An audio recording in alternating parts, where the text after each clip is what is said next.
Ste bili deležni kakšnih groženj ali žalitev na spletu? Da, socialna omrežja so jih polna.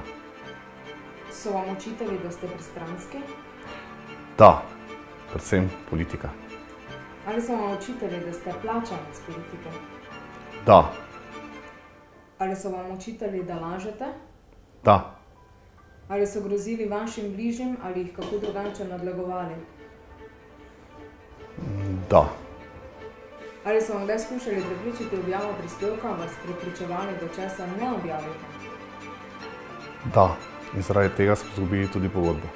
Ali so vas kadarkoli, s čimerkoli skušali podkupiti, odvrniti od poročanja, recimo s podkupnino, nagrado, darilom? Da, Ali so vam grozili s tožbo? da. Če bi vsaka grožnja bila tudi tožba, bi bil več na sodišču, kot pa novinarski voda. Ali so vam kdaj izrekali kakršnekoli spolne opazke, pripombe zaradi spola? Ne, Se kdaj bojite zase ali za svojo družino, bližnjo do te mere, da česa ne bi objavili ali celo nehali delovati kot novinarka oziroma novinar? za sebe osebno ne. Ni pa fajn, ko družina bere včasih kakšne stvari o meni. Bi vas kaj ustavilo, bi kaj naredili drugače danes?